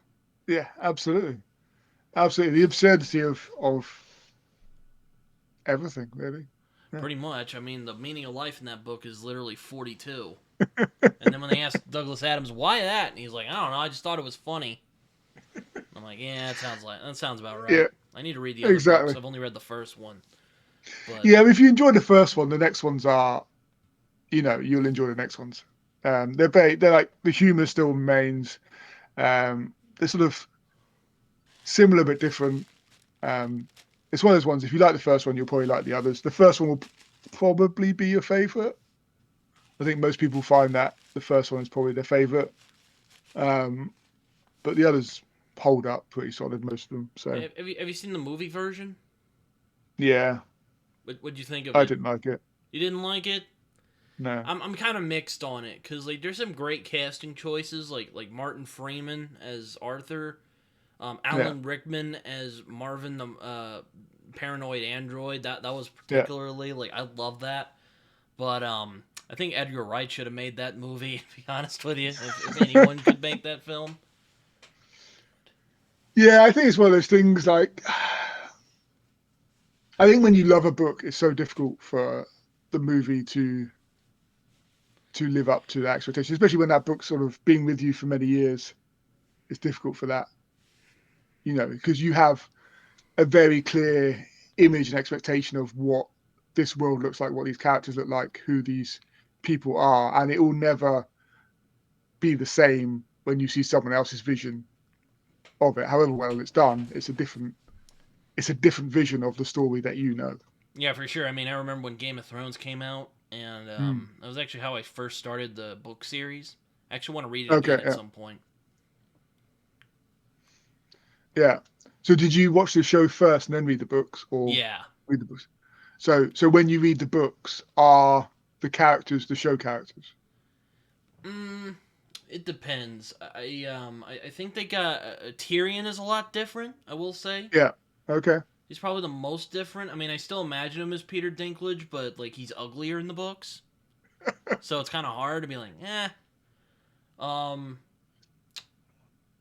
they changed Cersei a bit in the Yeah. book in the show. Um, Jamie is about like really. I think it's really started kind of there's a lot more like there's a lot of elements in the books that the show kind of missed out on. Like they really butchered Euron Greyjoy. I really Okay. wish they'd have done book Euron because man, that would have been great. Yeah. This is where they have to decide. I mean, even if you're going to run for what 7 series or whatever it is, and you still have to cut. The books are always going to be longer, and what do you cut, and how do you splice the story together Those in a first way that four still seasons works? though were fantastic. Mm. So I mean, Yep. you know, Yeah. if But yeah. 5 was okay, 6 really kind of brought it back, and then 7 and 8, well, kind of went down in infamy. Yeah. Yeah. I think it sort of showed when they got away from the books, it struggled I did read generally. Benioff's novel though, City of Thieves, last year. I thought that was a Okay. fantastic book. Yeah. I've not read any of his work. So. Yeah, his yeah, I think City of Thieves was a great book. Really don't know where he and Dan White or DB Weiss went wrong with um Game of Thrones, but alas, it is what it is. And that's indeed, indeed. And you never know. He might get another book. Maybe that would be nice. I did like City of Thieves a lot, but he seems busy with Three Body Problem right now. yeah, I would say yeah, he's occupied. There's going to be another season of that, isn't there, as well? So it looks like. But yeah. What other fantasy series do you enjoy? Oh, fantasy series. So I am. Oh, excuse me. So I'm making my way through the Wheel of Time at the moment. Um, I'm a big fan of. I. This is where I get caught up because, like, Lord of the Rings is obviously one of the big ones that I've thoroughly enjoyed. But then I've got like I was sort of brought up on it, so it's like just wrapped up in my reading history. Hmm. It was read to me as a child, so that's like my sort of going home book. Like that's my book to when I need that comfort read. It'll be The Hobbit or Lord of the Rings. Always. And then one of the series that sort of again a bit of a classic one, but it brought me back. So I fell out of reading a little bit. One of the series that brought me back was David Eddings and his Belgariad and Malorian Mm. series. That's sort of brought me back into sort of reading fantasy again. So I've heard of that. I'm not read it though, not yeah, yet. I mean, again, it's your classic sort of chosen one coming of age fantasy story. But it's sort of those books that sort of or series that just sort of drew me in and just sort of yeah, just brought me back into the fold of reading more fantasy again and reading, remembering how much I enjoyed those sort of tropes and the pleasure that brought. One of my favorite uh, sort of fantasy books. I know it's part of a series, but I didn't really get on with other books in the series. Was Raymond E. Feist's Magician, Mm. uh, I've heard of that. Isn't that the one he did with which I Jenny know. Wirtz, or is that something else? So it gets got no. He did that. That was his solo book, but it's part of it's the Rift War cycle. So Mm. and some of those books he wrote with Jenny Wirtz. That's like an obscene number of books in that series. But I read the Magician was excellent. I thoroughly enjoyed that. And then there was the Silverthorn and Darkness at Seraphon, which were good, but they didn't hit home as well as the first one. The Magician one, just the coming of age sort of arc within that book. From beginning when you start with the character to where you finish with him is just magnificent. It's just like when you finish that book, you just go, look where we've come from. It's just like, wow, this was a great story. So that's one of my favorites. So yeah, so they're probably some of the ones that always stand out, and all classic ones. Like Are you that liking sort of Wheel of other stuff. Time? I've always been hesitant to try it because it's so long, So and also it just it's so long. sounds kind of typical. I don't want to say generic because that might be mean, but sounds a little I don't know. Yeah. So yes is the short answer. The longer answer is the third book that was just finished is the best one so far by a margin. I would say like the first two books were fine. They were okay. They weren't earth shattering. I wouldn't be like excitedly saying everyone should read them and get on with it. But the third book was better. There is, the first book. There is a lot of Lord of the Rings comparisons to be made from it. I think that's quite common knowledge that there's a lot of whether you class it as an homage to Tolkien or derivative of Tolkien, you can take your pick how you want to badge it. But there's a lot of Lord of the Rings, Fellowship of the Ring um, comparisons that can be drawn, and therefore it does feel a bit standard epic fantasy in that sense because it is very much along that route. But he does then take his own um, stories and goes his own way, especially for sort of book two. Um, and then book three does build. But I think what I've first two books, what I struggle with is the so let's start with the positive. The best bits about it so far is the world building he's created is exceptional. Like that is an absolute stunning part is the world he's created and the depth of the world he's created. Very Mm-hmm. much like Tolkien in that sense. you want to know more about the world. You want to know what these other places are like. You want to explore more and understand more. And there's so much history to sort of you slowly sort of uncover, and that's brilliant. I think the ending of the first two books, especially the first book, uh, was seemed very rushed and like he's just like ramming an ending in to end the first book so he can move on to book two, and that didn't work so well for me, which was disappointing. Um, and then like there's bits where you have to sort of, as I'm only in book three of was it a 15 book series, so it helps that I'm reading it with others so we can actually talk about it because I'm not sure how fast I'd be reading it otherwise. And it's like he has like this habit of describing people the same way every time you see them, which Mm-hmm. is a little frustrating when they're appearing regularly within a book. Like now, but I can see the advantage of it if they're appearing infrequently in a 15 book series.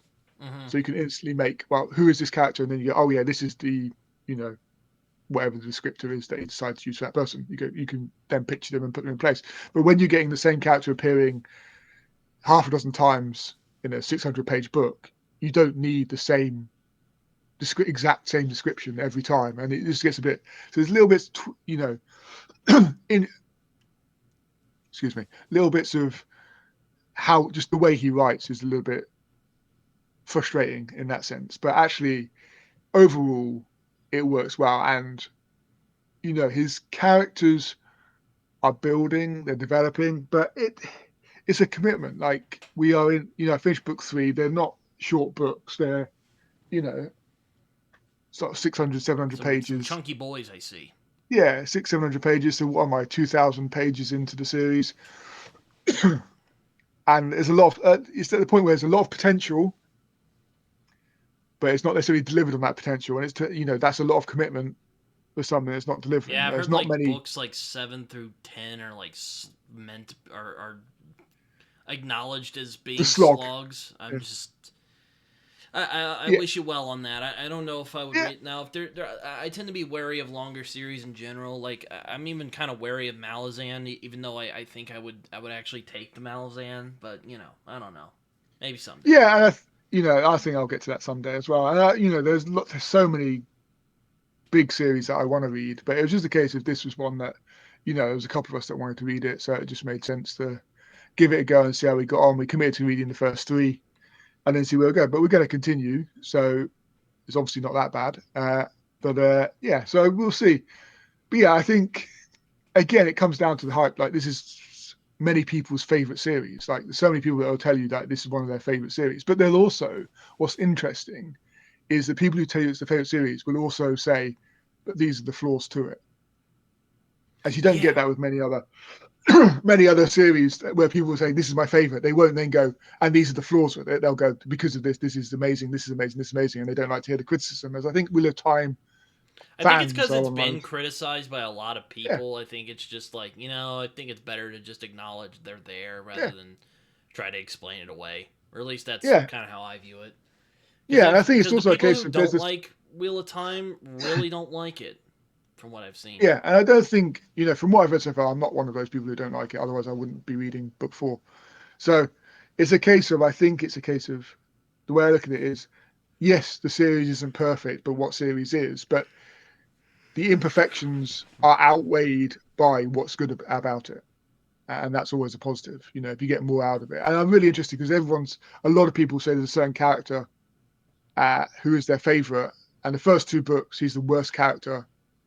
He's not really even a character. He's just this bland nonsense of a person in the first two books. Third books, he actually becomes a bit of a character.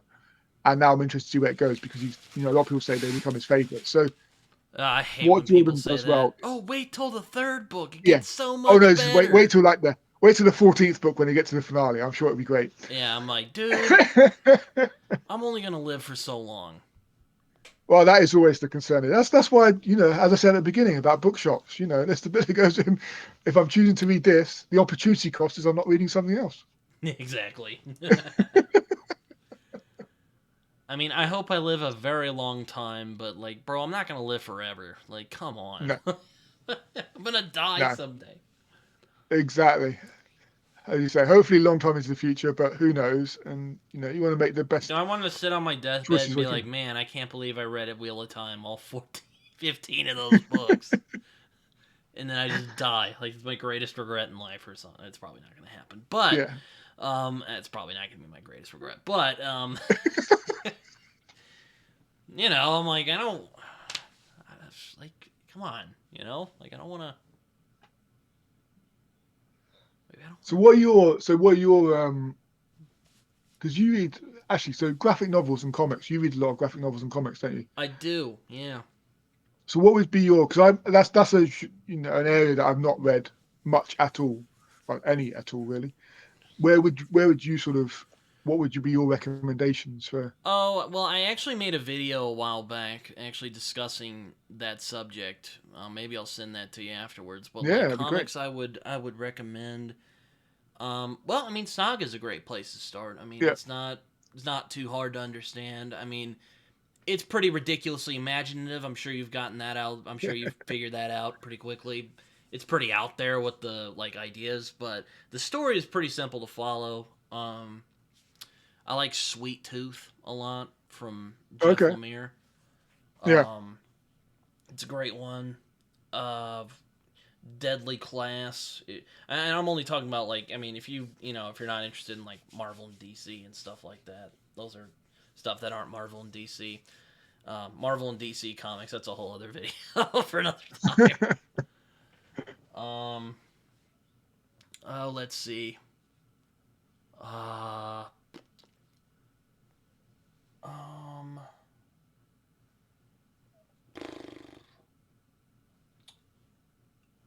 hmm.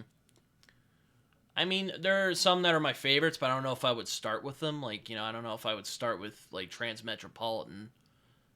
I mean, Okay. I think it's a great series, but I don't know if I would start with that series. It's pretty strange. Um, but those three series I mentioned, you could probably start there and have a good time with it. Yeah. Okay. That's Um, good. Yeah. I enjoy them a lot. Um, depends on what you're interested in, I guess. Yeah. Yeah. Well, I mean, obviously, I'm sort of fancy sci-fi, but I'll read most things. But it's a case of really just sort of entry level stuff. I think Saga, as I say, Volume One worked well for me. I'm definitely going to continue with that and see where that takes me. That'll probably be the first Fortunately, sort of Saga speed. is fantastic, so you won't regret that. I don't think.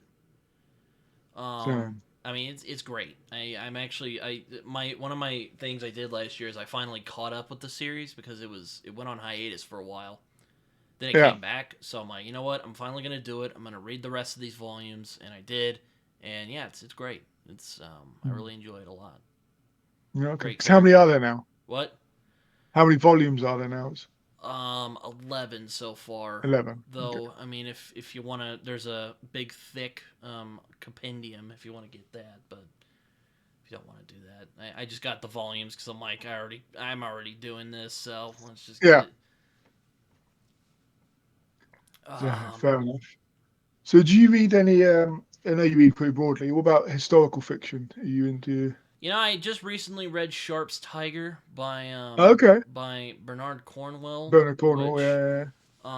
was pretty good. And also, if you read Joe Abercrombie, you'll definitely be like, this is familiar. So So, I've read quite a few of the Sharp novels uh, many years ago. I quite enjoyed them. Yeah, the Sharp novels are pretty good. Bernard Cornwell's got a good way of writing. It's engaging, and he does his battle scenes chapters well. are a bit long, but aside from that, I enjoyed myself. I'm like, Jesus Christ, how long are these going to be? Because I tend to go like 60 pages a day. And sometimes Okay. it would like go on. I'd be like, geez, how many freaking pages are there?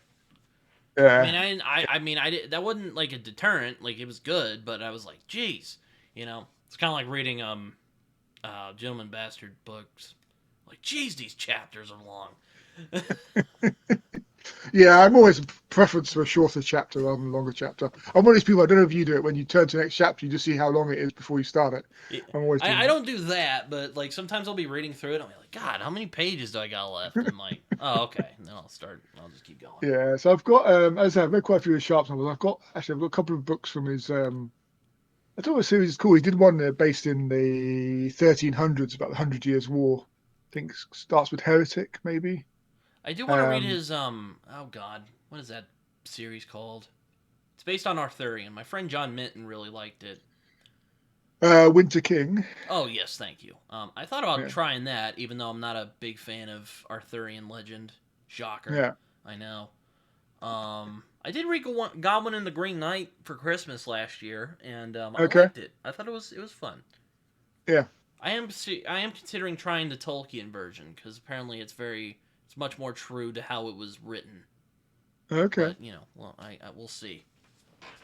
Tolkien is the master of writing a bunch and never finishing it, so I guess we'll see what happens. Yeah, see what it's like. Yeah, no, I did enjoy Bear Cornwall. As I said, I did read quite a few Sharps. He's also got the God, there's the old TV series of that as well with Sean Bean as Sharp, which is pretty good. Yeah, it was kind of funny. I watched some clips from the Sharp Show, and now I can't unhear Sean Bean as You can't go wrong with Sean. yeah. No, I quite enjoy him in a lot of things. You know, he's great in Lord of the Rings, and Yeah. in Goldeneye, he's great in that film. Or is it Goldeneye or I think it's No, Goldeneye. Let me look it up. I'm not sure which one is in that. Thank God for the internet. Let me tell you. Yeah, exactly. You can find out. Yep, Goldeneye. We're good. Okay. He's also in Game of Thrones. He was great in Yeah, that. of course. Yeah, He dies a lot, but you know, it's it's part of the biz, I guess. absolutely. Absolutely. That's what he's paid to do. Death scenes are very important. Apparently, his favorite death scene is Lord of the Rings. I saw an interview with him Yeah. once. Okay. Um, yeah, I haven't. I've read. Cormac McCarthy, though. I don't know if I would call that historical. Well, yeah, he does write historical fiction, but Yeah. it's kind of he writes like westerns and Southern Gothic. You know, Yeah. fun stuff like that. I am hoping to read Lonesome Dove. Okay. Yeah. This I've heard a lot of summer. people talking about that. Yeah. I know, you know. I don't know if you've had those like everyone and like their grandma comes and tells you how great it is. It's Yeah. yeah. Lonesome Dove's one of those books. Literally everyone is like, go read this right now. And I'm like, okay, all right, guys, I got you. I heard you. Yeah. Yeah. So a lot of people are getting very excited about that book. Yeah. Yeah, I know. I'm kind of surprised. I mean, it's a chunky boy, but apparently it's pretty like easy reading. So I mean, I'll see when I get there. Uh-huh. Um. Oh, what else? What else historical fiction have I read? Well, I've read Louis Bayard's stuff, but I don't know how many people Okay. know of that. No, not one He of them. writes like reimaginings of old stories. Like he wrote The Pale Blue Eye, which has a young Edgar Allan Poe in it, and Okay. Mr. Timothy, which is a follow up to A Christmas Carol about Tiny Tim as a grown man. All right. Both are very good. Yeah. Okay. No, I've not Let's heard of that. let me see. I can't think of any at the moment. Dang it! Like it's I should read more historical fiction because I like fantasy a lot. But again, Sharp. I read Sharp's Tiger. Yeah. I liked Yeah. I liked them a lot. I guess the Vor is historical fiction, even though it's technically fantasy. Yeah. I mean, it's quite a trend of historical fantasy, I suppose it would be classed as, where it's based in a real historical setting, but with the fantastical elements. thrown in. Hmm. Yeah, So it's definitely a it's definitely an interesting subject. It's kind of like fantasy, where it's almost like you're going into a different world, yeah, even though it's our world in historical fiction. yeah, yeah. One of my favourites is The Thousand Autumns of Jacob de Zoet by David Mitchell. I It's still very need to good. read him. I saw the Cloud Atlas, or well, I saw bits of the Okay, Cloud yeah, Atlas film like yeah, years ago. So yeah, fun yeah, stuff. yeah. No, yeah, that's a good one. So the yeah, Thousand Autumns. It's it's based in well, it's based in Japan, but it's like set in a time where you had like Dutch traders in Japan, but Japan was like a closed country, so there was no foreigners allowed into Japan. So they Hmm. had like this like island where basically the traders lived, like the foreign traders lived, and then they traded with Japan, but they weren't allowed in. Like Japan was sort of isolated from the world in that sense. So it's interesting. He writes, I mean, he writes really well. I quite enjoy the way he writes. I've heard Shogun's But pretty good, unless that's the book you're talking yeah, about. James Clavell, isn't it? Shogun. Yeah, I mean that's a you talk about chunky series. That's a chunky series as Oh well. my There's god, yeah, no, half a dozen massive books in that series, isn't there? yeah. I'm sadly not Brian Bell, who can just pick up a gigantic book and just start reading it like no big deal. But Do you audiobook or not? sometimes I just get distracted really easily. I'm not against them. I have a hard time with it. Now, First Yeah, Law has some great audiobooks, I will say. yeah, I quite enjoyed them. Though yeah, I also read them, physically. I own them. They're over there. yeah, yeah. I think I mean I love an audiobook, but it was interesting because I was talking about Wheel of Time. I was listening to an interview with Robert Jordan, and he Oh was yeah. saying like he was saying obviously it's going back in the day, but one thing he enjoys doing is actually not he doesn't read his books once they've been published, but he will listen to the audiobooks of his books um, just to see whether how they're interpreted by another person when they do the audiobook and see whether what he was trying to put across in the written word has translated into the spoken word in that sense, or whether there's whether he needs to tighten up on what he's written and whether because he does a lot of foreshadowing in his books and whether that lands in the audiobooks or not. So it's interesting to think about that. How he's just, as the author, he's then listening to someone reading it rather than reading it himself to see because he knows what he wants that phrase, that line to mean, the impact of it to have, and whether that translates to someone else reading it or not when you take away his assumptions and his knowledge of how he got to that line. Oh yeah. I thought it was an interesting idea. Book Thief. That was a fantastic book. That's another historical fiction I've read. Okay. Um, So, it's about Nazi Germany, so it's okay. pretty heavy stuff for a book that's ostensibly a YA book.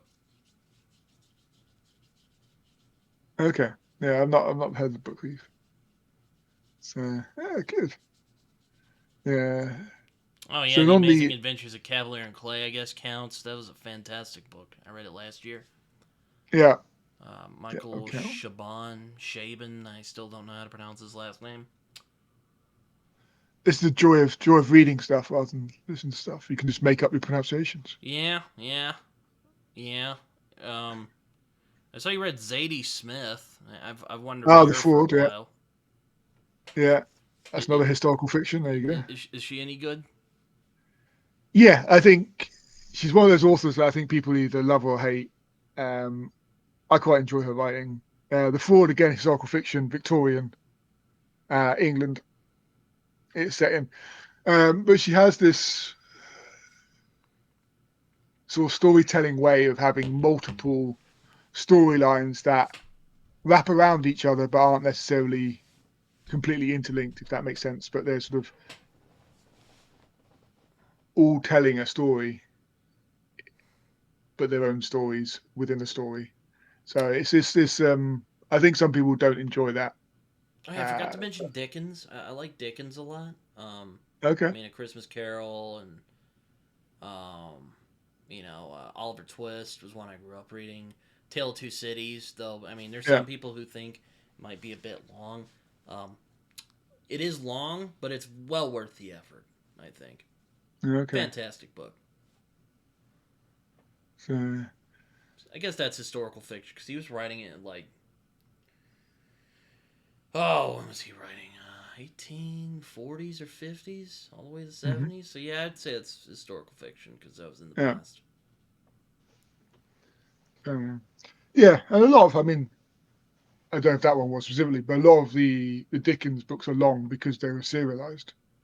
So Yeah, yeah, they're going to it's be longer because he gets paid for each episode he writes. yeah, and also he apparently listened to audience feedback, so that's why there were like some of the weird twists in some of them. It's quite Is that interesting. right? Okay. Yeah, Interesting. which So a little bit I of fan fiction sneaking into yeah, which the I stories. find I find it kind of fascinating that he was kind of the Stephen King of his day, really, if you think about it. Yeah. And he was kind of the popular entertainment, and I mean, He was massive. Yeah. now he's known as one of the greats. Yeah. Yeah. Uh, I mean, but yeah, he was huge. I mean, he used to tour, like doing speaking tours in like the US and wherever else. He was enormous, Dickens. yeah, apparently he wanted to be an actor, Okay. so Yeah, him makes going on sense. tours and reading aloud, like it was kind of his way to act out his get two Right. get two good things for the price of one. Yeah, absolutely. So, but yeah, King is huge. I mean, I've only read a couple of his books now, but like it's interesting to think how long he's been writing because like Carrie's what 50 years old, I think Yeah, now. just turned 50 the other day. I Yeah, bet that made him feel old. exactly. It gets to the point when does a classic become a classic? Doesn't it? I How old know, does a yeah, classic have right. to be? I Can don't it be even a think I classic don't even within your own lifetime? I don't even think Carrie's one of his best books, but I No, I mean digress. I've not read it, but it's interesting how long he's been writing and how productive and successful he's been Yeah, is that dude just cranks insane. them out, man. I don't get it. Yeah, from a pure writing productivity book, just Well, aside madness. from being Brandon Sanderson, anyway. Well, yeah, okay, yeah. Who just says he's writing one book, writes four slash five secret projects, I'm and like, then dude. continues writing his normal books as well, and just cranking them out like absolutely no one's business. That is insane pace. Have Yeah. you read any Brando Sando, or is that still on the? No, again, I've got like seven of his books up there, seven, eight of his books up there, I think. But no, I've not read them I yet. don't know where to start, man. Like, I've thought about Mistborn, but like, oh god, I don't know. Yeah, Also, I like tend to be people say, skeptical of popular things, So, yeah. So though the I like two I've like, Saga, so can't yeah, be all two bad. sort of told me people like either Mistborn or is it Warbreaker, War Dancer, Warbreaker. Warbreaker. Oh Are the yeah, that two that reminds me. Hellboy is another good comic if you wanna okay? if you like something kind of dark and spooky. I mean, that's a Yeah, great one. Dark Spooky's good. Hellboy. The Okay, art in yeah. that is really good. Okay. But yeah, anyway, we were talking about popular things I'm skeptical of, and that popped to mind. Um, um, um, yeah, no, Brando Sando's on my to read list as well because Yeah. you know I so mean, he's many, so many. so many and so popular. Oh yeah, you It's might start reading them once because you're on Wheel of Time. That's right. You yeah. finished Well, Wheel of exactly. Time. If I get to book 11 and 10, when do you, I can't remember when he started. Yeah, whatever number he started on. Yes, indeed, I will get to him eventually. Yeah. Maybe this year. Who knows? Oh man, imagine that reading Wheel of Time in 1 year. Is that even possible? No. We're not, well, yeah, it's definitely possible. I think our plan is one a month, and then so that'll take us a year and a bit, 15 months. Yeah, I've watched like Jared Henderson, who's like more like highbrow, and his favorite fantasy series, Wheel of Time. Yeah, I think it's quite interesting. yeah. There's so many people who say that Wheel of Time is their favorite. So yeah, so I mean, as I say, it's been good so far. Not great, but good, which is fine. But again, is it just my expectations are so high? I don't Are know. are, Possibly. are there books that you're? I mean, I'm sure there's plenty of these, but are there books you can think of at the moment that you're like, man, I really want to read those soon? May not know when you'll do it, but you definitely want to do it. Yeah, there's loads. So I read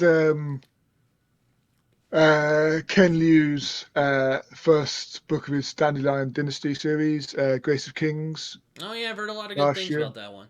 Yeah, I want to read the rest of that series. That's definitely up there. I've got the Gentleman Bastard series is one I definitely need to get to. That's there as well. And there's the what's I don't know what the series is actually called. There's a trilogy which is again sort of historical fantasy, but set in Ireland, and it's the first one is the Children of Gods and Fighting Men Oh, I don't think by Sean O'Lawless. I don't think I've heard of that. Or well, no, Okay, so I maybe think it's I've seen. Is that self pub or is that no, it's traditionally published. Oh, okay. Um, so it's yeah, the Children of Gods and Fighting Men, and then the second one is the Words of Prophets and Kings, or Kings and Prophets, something like that. And then the third one comes out sometime this year.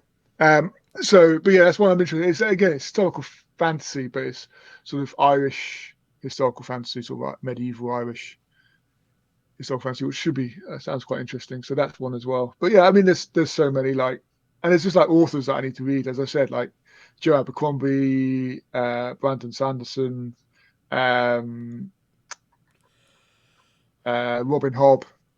There's another one everyone raves about, which I've not read. Yeah, Hobbs one of those I haven't read yet. Yeah, there's so many like that. And then like, it's just yeah, the list is never ending. It's just, when do we get to it? Octavia Butler, as we mentioned earlier, is one I want to read. I've got to. I read my first Ursula Le Guin It's another one I need to get to. January, Lathe of Heaven, which is very good. Enjoyed that. So yeah, so there's so many, and it's a never-ending task of books. I know what you mean. It's oh man, so many, Yeah. never ending. Probably die before we read them all. Oh, I will definitely die before we read them all. Yeah. I mean, to be honest, if I've read them all, then it's time to die. So there's nothing. That's it. My life is. If I ever manage to finish all the books that I've got on my want to read list, then that's it. I guess there's worse ways to go.